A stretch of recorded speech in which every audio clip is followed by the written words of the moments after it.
Good morning. So, first thing today, we're going to do a lesson on how to write more concisely. This is a lesson that I intended for us to get to during our in cold blood unit, but there was just never time. And so, we're going to do it now, and then we'll be practicing it over the rest of this semester.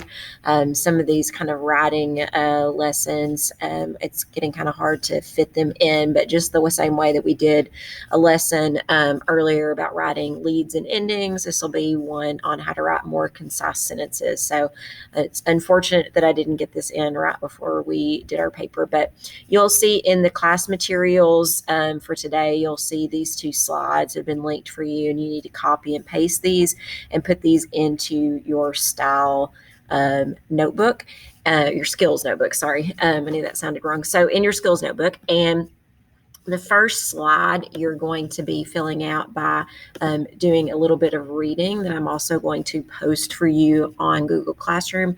For those of you who are in class, those people will be able to actually look at the book.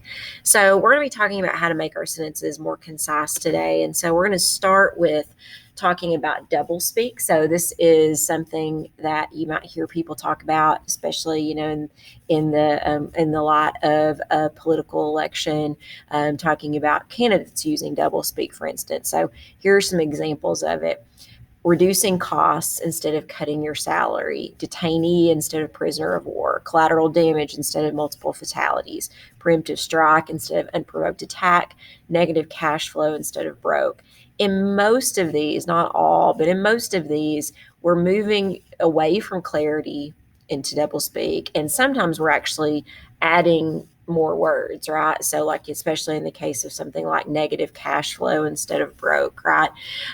So that is something we want to avoid in our writing. And just like talk in the discussion of logical fallacies, it doesn't mean that people don't do it. And it doesn't even mean that you won't be called upon to use this kind of language in a corporate setting or a legal setting. But it means that when it comes to really truly communicating and using language well, these are not the techniques that we want to use. So we're going to start by reading some pages out of On Writing Well by William Zinsser. So you should be able to do the first slide of your notes by reading pages 7 through 17. So I've posted that on Google Classroom, so you can pause the video now and go ahead and do that. The other slide is going to be from the rest of this presentation. So number one, to really have strong, concise sentences, you need to start with a strong verb. So there's a book that I really like called Style, Lessons in Clarity and Grace. And the writer of that book, Joseph P. Williams, says a sentence seems clear when its important actions are in verbs. So when you think about the way that we grew up listening to stories and reading stories, we really want there to be characters and actions in the stories that we read. And it's easier for us to follow. It makes the story clearer and more interesting. So I'm going to read to you a little bit of a story that you should be familiar with, and I want you to think about what's wrong with it. So, once upon a time, as a walk through the woods was taking place on the part of Little Red Riding Hood, the wolf's jump out from behind a tree occurred, causing her fright. So, what's wrong with that sentence? It's a familiar story. You should be able to kind of know what's going on. What's happened to this sentence is that all of the verbs have been made into nouns. So instead of the Little Red Riding Hood walking through the woods, instead of the wolf jumping, the jump occurs, the walk took place. So you've buried all of the verbs and you've made them into nouns. And as a result, it becomes less interesting and it becomes more wordy. So our first real tip here is to avoid nominalizations. And nominalizations are the process that changes a verb into its noun form. So, we all use nominalizations to a certain degree, but we want to avoid them as much as we possibly can. So instead of saying there was a discussion, say the students discussed, for instance. So you see the verb examples on the left-hand side and the noun examples on the right-hand side. words that end in ION. That's a really common ending for a nominalization. And the problem with nominalizations is not just the word itself, but it's that typically to use a nominalization, you end up adding additional words around it so that you can incorporate it into your sentence. So I'm going to give you some sentences, and I'm going to do the first one with you, and then I want you to think about how to revise the rest of these sentences. So the first one says, my suggestion is that our discussion of the issue be done with care. So in that sentence, you have two very clear nominalizations, so suggestion and discussion. And then you also have another word that could probably be made more concise and changed. So I could revise this by saying, I suggest we discuss the issue carefully. So I've lost a lot of words, and I've also just made the sentence feel considerably more clear. So I'd like for you to look at another one of these sentences. I'd like for you to be able to pick out all of the nominalizations in these sentences and see if you can rework and reword some of these. In this next clip, this is a comedian, George Carlin, who was one of my dad's favorite comedians and is also just a really funny comedian. He has passed away, but he has a really good video on shell shock and the way that language has changed over time and sort of the reason for that. So we're just going to quickly watch that together. Writing's not that easy, but Grammarly can help. The Grammarly This video is sentence is over. grammatically But correct. hey, use Grammarly. It does But- help. Okay. They're only words. You can't be afraid of words that speak the truth, even if it's an unpleasant truth, like the fact that there's a bigot and a racist in every living room on every street corner in this country. I don't like words that hide the truth. I don't like words that conceal reality. I don't like euphemisms or euphemistic language. And American English is loaded with euphemisms because Americans have a lot of trouble dealing with reality. Americans have trouble facing the truth. So they invent a kind of a soft language to protect themselves from it. And it gets worse with every generation. For some reason, it just keeps getting worse. I'll give you an example of that. There's a condition in combat, most people know about it. It's when a fighting person's nervous system has been stressed to its absolute peak and maximum, can't take any more input. The nervous system has either snapped or is about to snap. In the First World War, that condition was called shell shock. Simple, honest, direct language, 2 syllables, shell shock. Almost sounds like the guns themselves. That was 70 years ago. Then a whole generation went by, and the Second World War came along, and the very same combat condition was called battle fatigue. 4 syllables now. Takes a little longer to say. Doesn't seem to hurt as much. Fatigue is a nicer word than shock. Shell shock. Battle fatigue.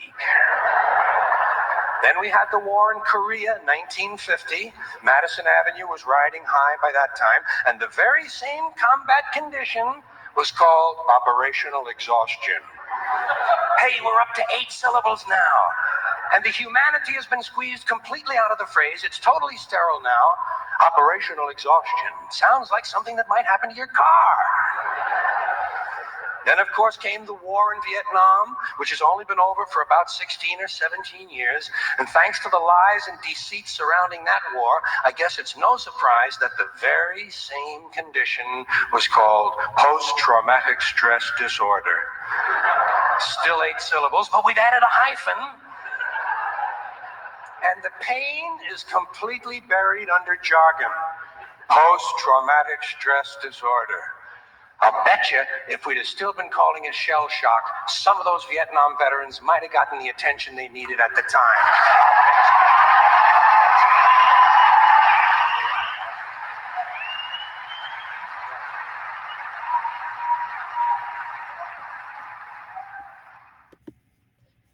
Okay, so the point that Carlin is making about euphemisms is he goes on, he has a whole thing about this, so if you want to watch, but that was the cleanest version that I could find.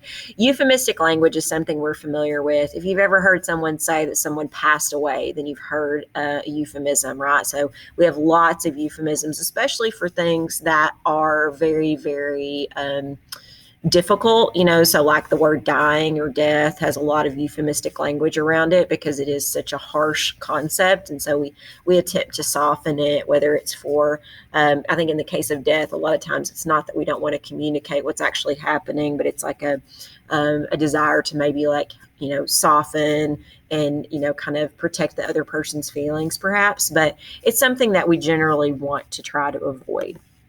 So this is the famous example that is used as an example of passive voice. This is from Ronald Reagan, former president. Mistakes were made. So when you look at a sentence like mistakes were made, what is removed from that sentence? What is not there? What's not there is who actually made the mistakes, right? And so the reason that a politician, for instance, would use a sentence like that is to absolve themselves of blame or to absolve other people from blame and to kind of act as if the mistakes were just kind of happening out in the ether instead of actually being made by a real human person. In general, it's better to use active voice rather than passive voice. Doesn't mean that you're never going to use passive voice in the same way it doesn't mean that you're never going to use a nominalization, but just in general, it is the best case scenarios for you to use active versus passive most of the time.